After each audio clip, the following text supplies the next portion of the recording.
Welcome to the Metaphorosis magazine podcast, your home for beautifully made speculative fiction. The magazine is edited by B. Morris Allen, and I'm your host, Matt Gomez. This week's story is The Other Side of Memory by Kelly Sandoval.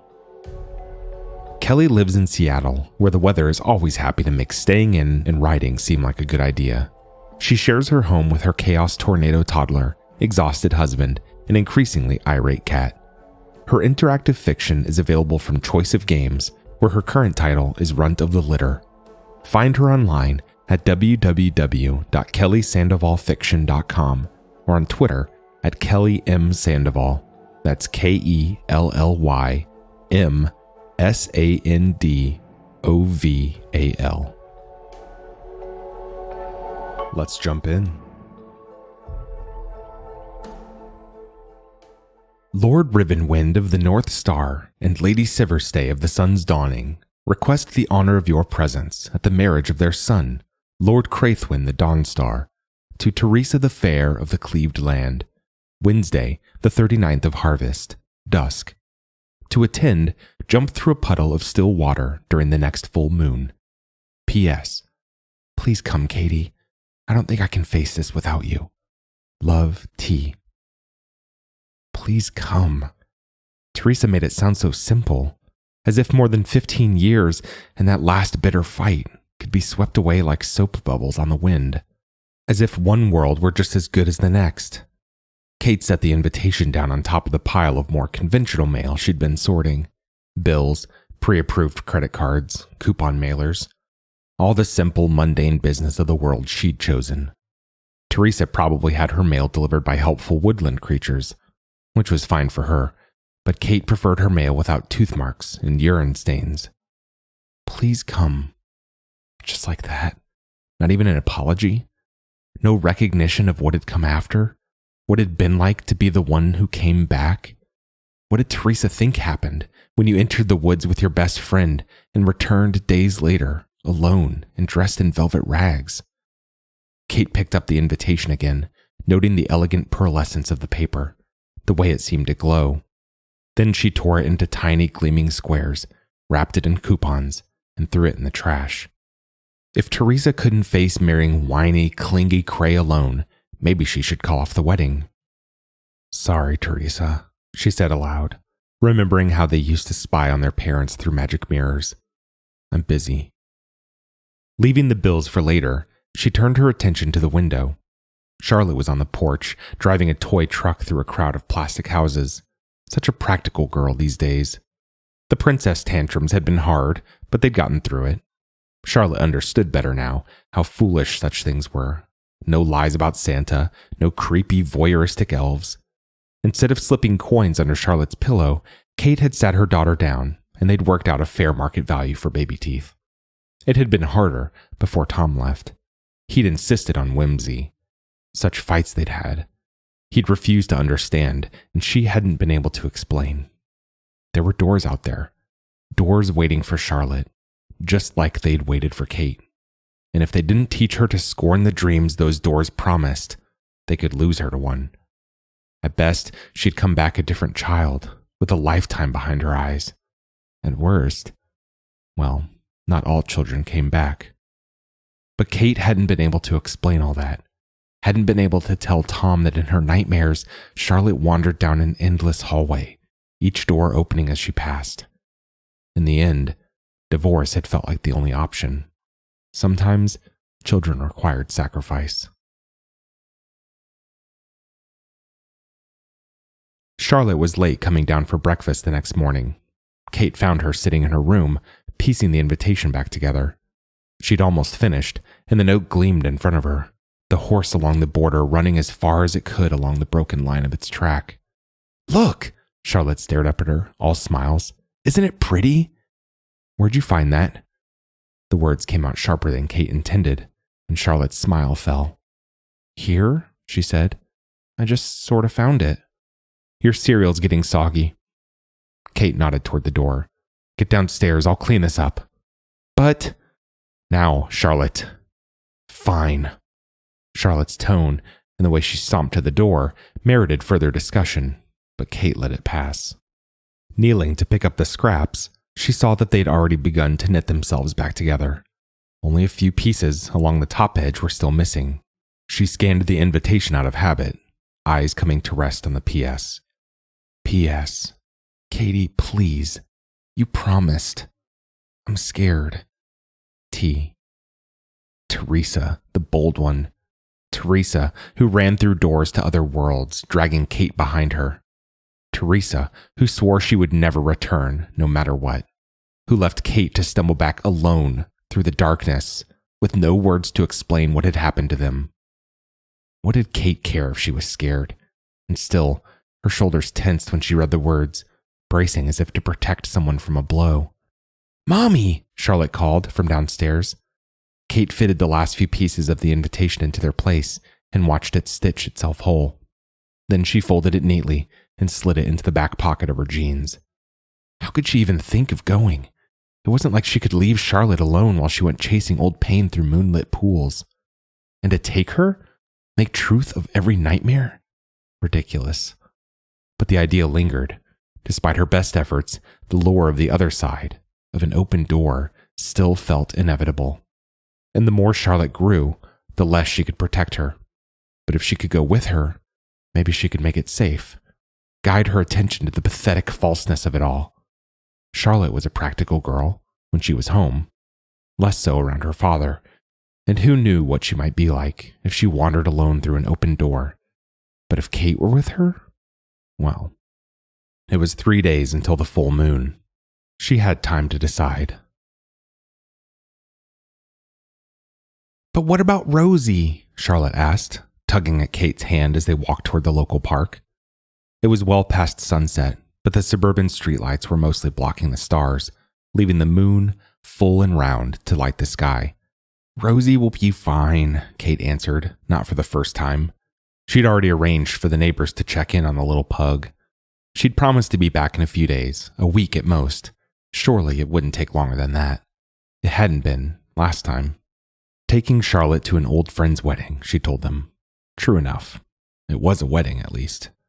"And we're going to see horses?" "Oh, yes. Horses until you want to scream." They'd reached the edge of the park. Kate could see the fountain's pool shining in the moonlight. "Things are very different where my friend lives. You understand? Try foods. Don't call things weird. No faces." Charlotte ticked the unusual rules off on her fingers, and Kate freed her hand to smooth her daughter's dark curls. "I want you to see this because there would always be the risk of doors in Charlotte's life. Always be the chance that she'd hear some distant music and find herself dancing, dreamlike, across a threshold. Despite all Kate's best attempts, Charlotte still doodled fairies in the corners of her schoolwork. There was still a danger. But this way, she could turn the other side into just another boring errand, robbed of all its forbidden escapist charm. Charlotte could be level-headed and practical, with the right sort of guidance. With Kate beside her, she would see all the bright whimsy for the shallow artifice it was. "Mommy?" Charlotte tugged at her sleeve. "Because why?" "I don't know, hun. Just because." The fountain was only a handbreadth away now. The spray of it filled the air, misting gently down on them. Kate adjusted her bag and stared down into the basin, where the ripples settled under her attention, the reflected moon coming clear, full and round and opening before them like the door. She could hear laughter and the sweet, sharp music of the other side. Charlotte tried to pull away from her, yearning toward the sound, while Kate stood rooted in place. This was it. Gripping Charlotte more tightly, Kate squared her shoulders and stepped forward, into the bright portal of the moon. She didn't even feel the water, just a rushing silver coolness and the warmth of Charlotte's hand as the world went bright. "Katie!" Teresa's voice was just as Kate remembered, all low, soft sweetness. "Oh, Katie, thank God!" The world came back into focus. Well, not the world, so much as a world. The other side, all dressed for autumn, with endless rolling hills of copper fire. The palace like a Disney dream in the field beyond. And there was Teresa, looking no older than she'd been when Kate left, just barely 20. The age Kate had left behind when she returned home, and found herself shedding years like dreams. She hadn't known, in going back, that she'd have to live the years from 12 to 20 again. It had been harder the second time. One more thing this place had done to her. Teresa stood in her filmy silken gown, shifting nervously from foot to foot, watching Kate with a helpless sort of hope. Kate had run through what happened next dozens of times. She'd rehearsed her words, won imaginary arguments, and considered how to say "I forgive you" in a sufficiently magnanimous and superior fashion. Her mouth was dry, and she could remember none of it.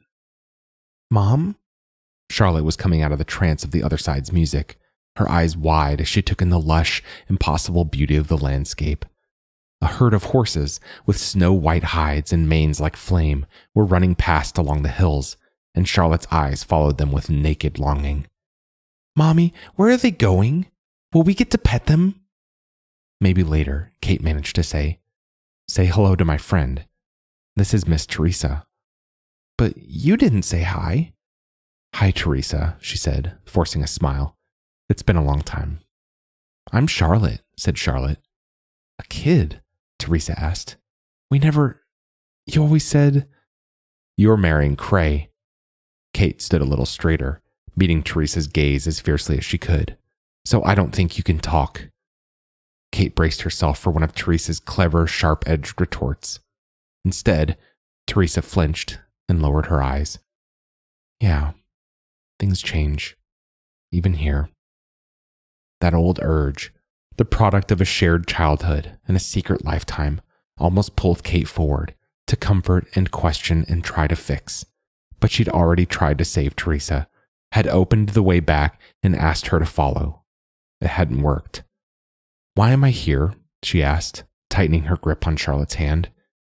Teresa smiled, bright and untroubled, and the moment's tension faded. "You're my maid of honor. We can hardly have the wedding without you." The dress Teresa wanted Kate to wear was exactly the sort of faux princess monstrosity that she and Teresa would have imagined as children. Layers of velvet and satin, wide, trailing sleeves, and all of it in the deepest of gem tones, dark blues and purples that shimmered even by candlelight. It took 3 people just to get her in it. They stood around her, cooing and complimenting, all of them beautiful and soft-voiced, and alike in that strange, unsettling way that defined the other side. "Mommy, you're a princess," said Charlotte, as measurements were made and pins were pinned. "Will I get to be a princess too?" "I'm not a princess," Kate corrected immediately. "Just your mom in a fancy dress. And yes, you get to wear one too. It'll probably be scratchy and hot, just like this one." "That's okay." Charlotte sounded unintimidated by the threat of discomfort, which just went to show that the other side was working its magic. Most days, it was hard to get her to so much as agree to a sweater.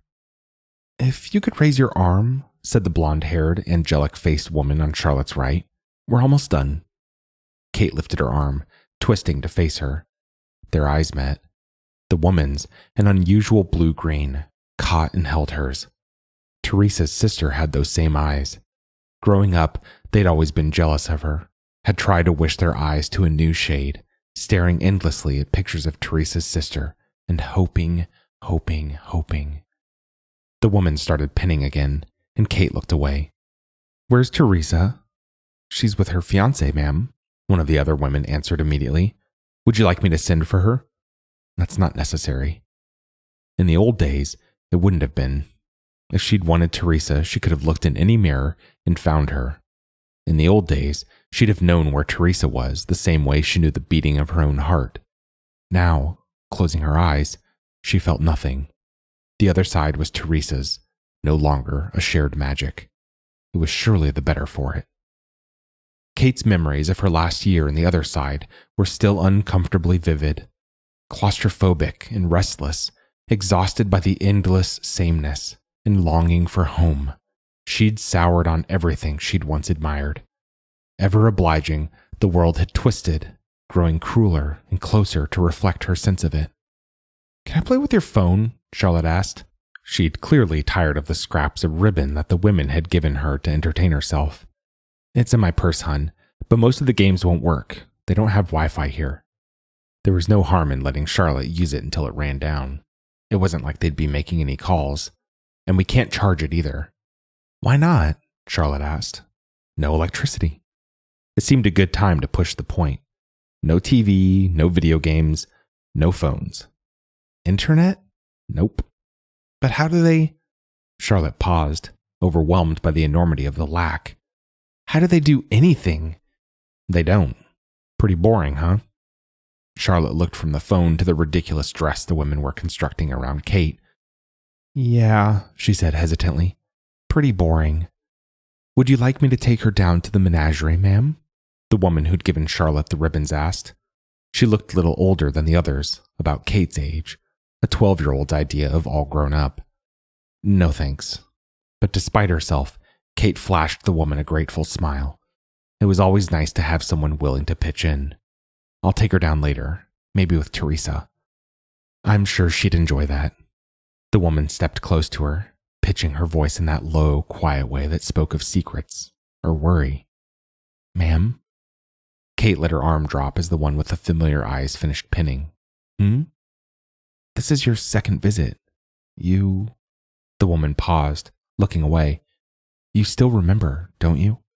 What it was like? The last time? More than I'd like to. You should go back to the old places, the ones you remember best. It would be nice, don't you think, to visit the Shadow Gardens again, to show your daughter the Silver Lakes and the Forest of Songs? The words felt like an old wound reopened. Kate had curated her memories of the other side, clinging to the worst of it, to those last painful months. The places the woman spoke of, well, it wasn't that she'd forgotten, but she tried not to think of them. She didn't want to see the Shadow Gardens again, didn't want to swim in the sweet, glittering waters of the Silver Lakes. She wanted to wear an itchy, tacky dress, glare at Cray, and go home. She wanted to collect a new list of reasons to hate this place, and she wanted Charlotte to languish in boredom, longing for television and her friends. I'm not sure there'll be time, she said. The woman turned away from the window. Of course, she said, with a forced, helpless brightness. I didn't mean to impose on your time, ma'am. I only thought the little girl might like to see where her mother grew up. Mommy grew up in Ohio, Charlotte said. We go there for Christmas. It's boring. Grandma doesn't let us bring Rosie. Grandma's allergic, Kate put in firmly. Is your game working? Yeah. When do we pet the horses? After we're done here, hon. Could you stand a little straighter? The older woman knelt, ready with pins of her own. Her tone was neutral, and she didn't look up as she spoke. Kate straightened, pushing down a flash of unexpected guilt. Could you really be said to have hurt something from the other side? Perhaps in the same way Charlotte could worry over the feelings of her stuffed animals, rotating them out nightly so that none felt left out. What's to see at the Silver Lakes? She asked. The woman was silent for long enough that Kate assumed she wasn't going to answer. One of the others began to sing, and while the words were strange, the tune was familiar. I couldn't say, ma'am, the woman said at last. No one much goes down there anymore. No one. In Kate's memory, the shores were bright with people. They'd gone out on little boats, had picnics in the center of the lake, dived deep, and come out gleaming. Something felt wrong. The woman's voice, or the idea of the shining lakes gone silent. The palace, so much less grand than she remembered, hollowed out. Maybe I will pay them a visit, she said. But horses, Charlotte objected. The horses can wait, Charlotte. Besides, I'm a little allergic to horses. You don't want me all itchy and sneezy, do you? Of course, an Otherside horse was about as likely to trigger a reaction as a My Little Pony, but Charlotte didn't need to know that. But you promised! The sharp hint of a whine entered Charlotte's words. It was comforting, almost. If she could throw a fit here, clearly the other side's glamour hadn't penetrated too deeply. And we will see them, after we go to the lakes. But, Charlotte, if you keep this up, we can go home right now. Well, eventually. The moon wasn't up. Kate only knew the route by moonlight. Ma'am, I could take her down to the stables, if you like. The woman who'd spoken of the lakes offered, while you enjoy the water. That's very kind. Verita, ma'am. Verita, I appreciate the offer, but I have no intention of letting my daughter out of my sight. The horses are quite tame. Kate looked down at Charlotte, that hopeful, hungry expression on her face. That's not the danger I'm concerned about. I'll take her to the stables myself. We'll really go? Charlotte asked. You don't have to pet them if you're allergic. We'll go. But first we have to meet Teresa for lunch. After that, we'll go down to the lakes, and then the horses. Fine. Charlotte sat back down with a huff, placated, if not exactly happy. This isn't as fun as you said it'd be. Kate found herself smiling. Charlotte, hun, I didn't say it'd be fun at all. Kate had expected Teresa to hold their lunch in the formal dining room. Long, dark wood tables, soft-voiced servants, perhaps someone playing a half-remembered pop song on a lute. She'd imagined their voices echoing across a ridiculously long table, any real conversation rendered impossible. Instead, the man who came to fetch them led the way to the kitchen gardens, a close, cozy area, the air sweet with herbs. Teresa was sitting on a blanket under a red-leafed maple tree, Cray at her side. Like Teresa, he looked much the same as he had when she left, recklessly handsome, with dark eyes and the feathered hair of an 80s dreamboat. The eyes were softer, though, the lopsided smile dopey but warm. There you are! He rushed forward, pulling her into a hug before she could object.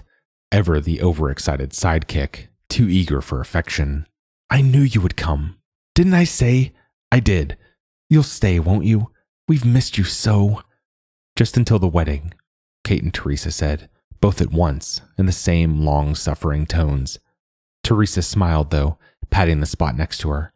When he sat down, he kissed her cheek. How was the fitting? Teresa asked, as she unpacked a basket full of cakes and tarts and pies and, well, everything Kate would ordinarily tell Charlotte was sometimes food. Is that really lunch? Charlotte tugged Kate forward, eyes wide and hopeful. I'm afraid so, Kate replied, settling on the blanket. Don't eat yourself sick. They made small talk for a while.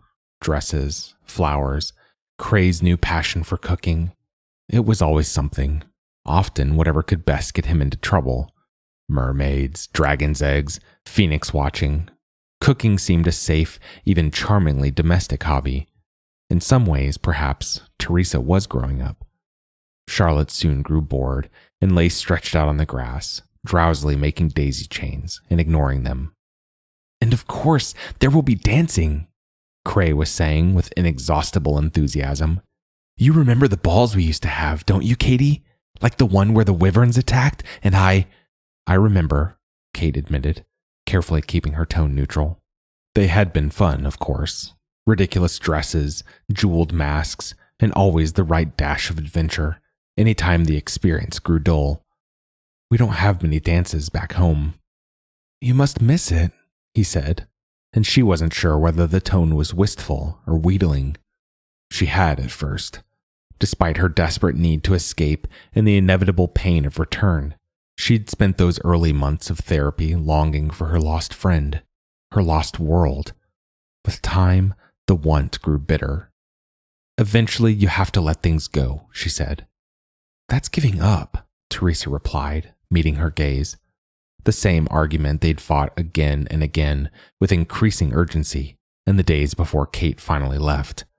She'd begged Teresa to come with her, threatened, made impossible promises, and Teresa had done the same, trying to keep her. At least now they could simply sketch the shape of the old battles without fighting them again.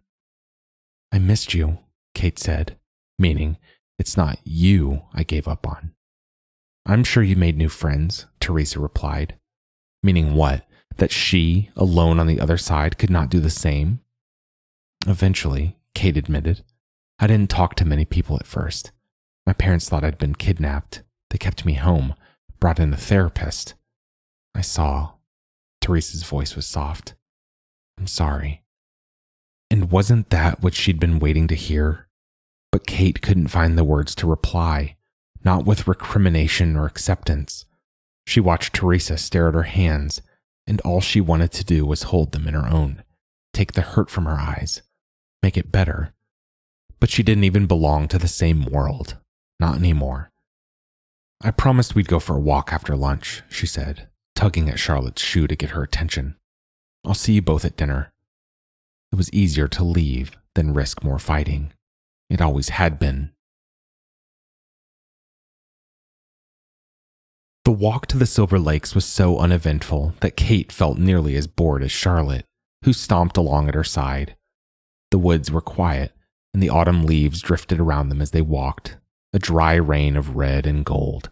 She'd never seen the Otherside in autumn before. In her memory, there were endless summer days and winter snows, but no new budding flowers or falling leaves. She couldn't help but marvel at the beauty of it all, and wonder, a little, at what it might mean. Why autumn now, for Teresa's wedding? Why not blooming roses and baby animals? Where are the birds? Charlotte asked. And the squirrels? I don't know, hun. They used to be everywhere. The walk was shorter than Kate remembered. Within half an hour, they'd almost reached the lakes. The trees were thinning, though the woods stayed silent. No distant sounds of people or waterfowl. The ground grew rocky underfoot as they pushed through the last of the trees. That, at least, was familiar. The lakes had always appeared like a surprise, between one bend and the next. The lakes were gone. Not merely dry, but missing, replaced by a vast stretch of parched, flat land. The shores had gleamed once, stones like gems and silver sand. Nothing now, just an expanse of gray rocks. Mommy, are we almost there? Charlotte asked. And Kate, staring out across where the water wasn't, couldn't find an answer. What had happened? How could the lakes just stop being? She let go of Charlotte's hand and sat down on the rocks. She wanted to close her eyes, to shut it all out. Forgetting the lakes was one thing. Losing them, like this, was something else. They had been so happy here once. Mommy? Charlotte's hand was warm on her shoulder. Mommy, what's wrong? Are we lost? Do we need to call a police officer? I didn't use all the phone. We're not lost. Kate's voice shook a little. She took a slow breath before trying again. I'm just tired. I'm going to sit for a bit. Stay where I can see you. Then we can go see the horses. Charlotte sat nearby, humming to herself and stacking stones while Kate stared, helpless, out at the absence of the lakes. I didn't come here anymore after you left. Teresa's voice startled her out of her mourning. She jumped to her feet, turning to see Verita leading a black horse down the path. Teresa sat on the horse's back, in a fine blue riding dress. Kate stood silent, hunting for words. No use asking how Teresa had found her. Even without Verita's help, she'd always know where Kate and everyone was. Mommy, a horse! Charlotte said, jumping to her feet. She ran straight at the animal, who lowered its head and nuzzled her in immediate affection. Horses on the other side were like that, unless you didn't want them to be. This is Winterwind, said Teresa, sliding off the horse's back. She could be your horse, if you like, Charlotte. Oh, Mommy, could I please? And are you going to shovel the poop and ride it every day and go out at 5 a.m. to feed it before school? I could. Charlotte sat a little straighter. Mommy, you never let anything be fun. That's not true. Teresa laughed, not kindly. Your mom's always been very serious. Not always. She'd helped make this place once. We'll talk about the horse later, Kate said at last. Now wasn't the time for that argument. I can ride her though, right? I suppose, with help. Verita, why don't you take Charlotte around the clearing? Teresa asked. Winterwind will appreciate the exercise. Stay where I can see you, Kate said. Teresa and I will talk. Verita helped Charlotte onto the horse, then climbed on behind her. Kate watched as the horse made its gentle, ambling way, its tail streaming out behind it with more drama than its pace really required. Charlotte's laughter filled the air, sweet as the birds that weren't singing. We used to ride here, Teresa said, coming to stand closer to Kate. We used to do a lot of things. Kate kept her gaze locked on the empty expanse where the lake wasn't. What happened here, Teresa? Nothing. Teresa threw a stone, and it fell dead in the dust beside one of the shrubs, shaking free a few dry leaves. Nothing happened here after you left. And eventually, there wasn't a here anymore. But we loved the lakes. Kate hated the sorrow in her words, but the grief wouldn't be buried. There'd been a time when she really believed that she and Teresa would live forever on the other side, sister queens ruling over a land that bent to suit their every whim. It's not just here, Teresa said, playing nervously with the hem of her shirt. The shadow gardens are gone. The forest of songs is still there, but the trees only sing the same song, over and over again. I don't think they'll last much longer. Sometimes the servants all have the same face, and they all look like me. I can't keep it all in my head, Katie. I can't care about all of it, all the time. She might have closed the space between them then, might have pulled Teresa close, let her cry, even cried with her. Friends did that sort of thing. You had to know this was coming, she said. This isn't a place you stay, Teresa. You can't have a life here, not a real life. I could, if you stayed. You and Charlotte both. Charlotte and Verita were finishing their first circuit of the missing lake. The horse came trotting toward them, and for a moment, Kate couldn't tear her eyes away. Had she ever seen her daughter so ecstatic? Mommy, look! Mommy, I'm riding! I see you, hun, Kate called back. You're doing great. She'd be happy here, Teresa said, after the horse had passed. You know we're not staying. At last, Kate turned to look at Teresa. Teresa's eyes were bright with a thread of tears, but she stood, back straight, trying to smile. I know, but I had to ask. You could come back with us, though what that meant, Kate wasn't sure. Would Teresa be 12 again, as Kate had been? Would she return to the past? How could she, when Kate had already lived those years alone? And what would happen to this place if I left? It's not real. Of course it... Teresa's words were just on the edge of shouting, but she cut herself off, biting her lip and staring at her feet. Maybe we made them. Maybe we made all of it.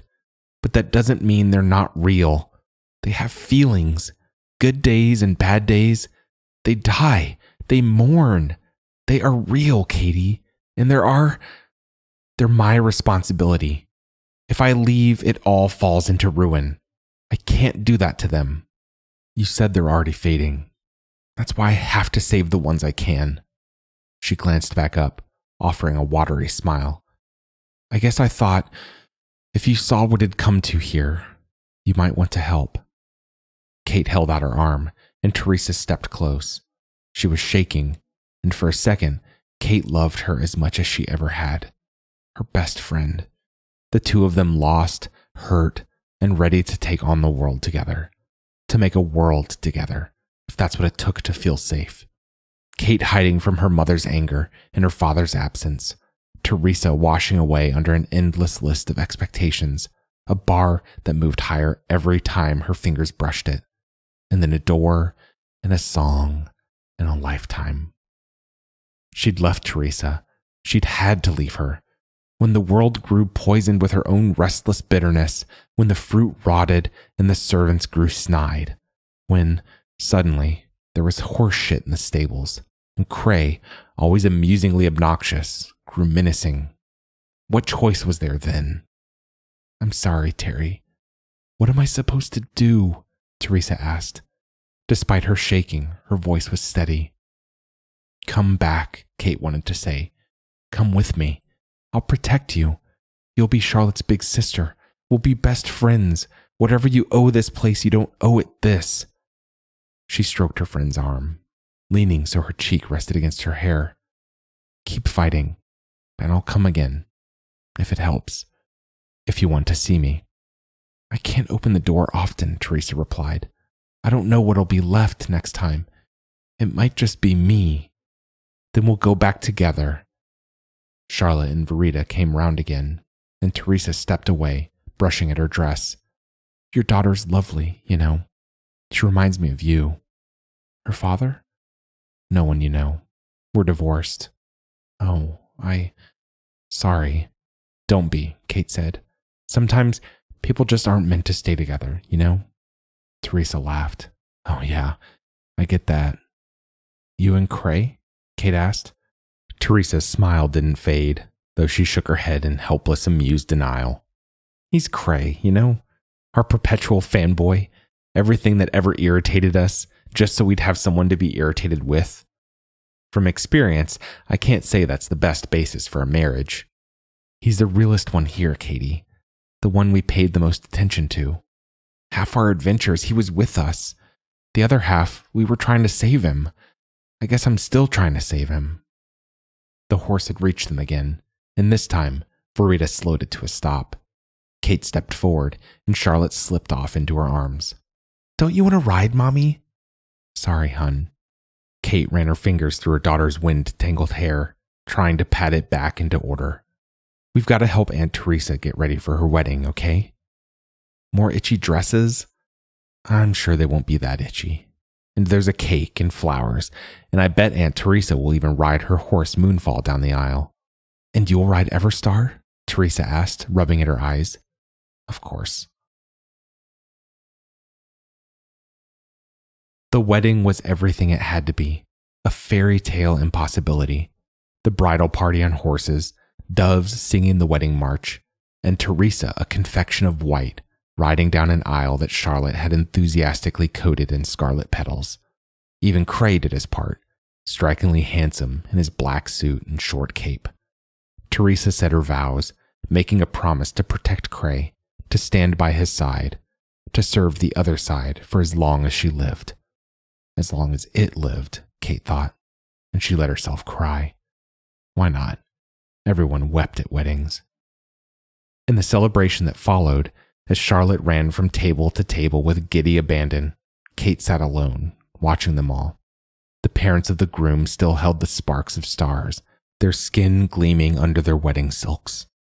Verita and the other servants exchanged toasts and stole bites of food from each other's plates.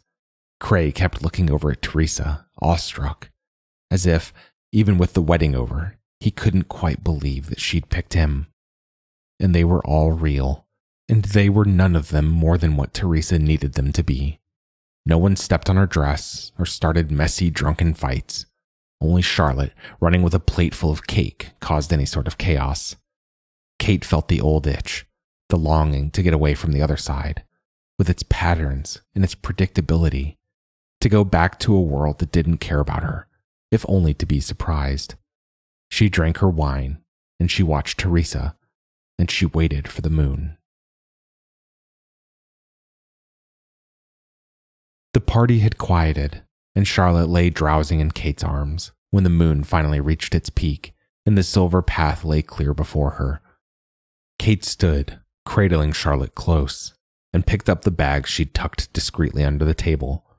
Teresa pulled away from where she'd been dancing with Cray and ran over, somehow managing not to trip on her layers of skirts.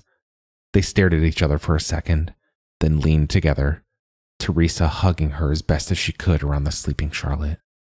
I wish I could come, she said. I wish you would, Kate replied. And I'm sorry that I can't stay. This place, it's not enough for me. I have to go back. I know. Teresa leaned down and kissed Charlotte on the forehead. I always knew you were the strong one, Kate, that you'd outgrow me. I couldn't, Kate forced out, refusing to cry. She'd gotten that out of her system already. We're best friends, remember? I'll try to reach you again. Teresa glanced back at the party. If I can. If there's anything left. I'll try. I'll come, Kate promised. She walked backward down the silver path, keeping Teresa in view. With each step, the party grew a little more distant, a little more indistinct, until all she could see was Teresa standing alone in a ridiculous white gown. And then she was standing in a fountain, in a midnight park, and Charlotte was stirring in her arms. Where'd everyone go? She asked, words slurred with sleep. We're home, love. Kate braced herself, not sure how Charlotte would take the news. Oh. Silence. Kate kept walking, not looking back at the moon and the fountain and the world they'd left behind. But Charlotte, shifting to peer over her shoulder. It's all gone.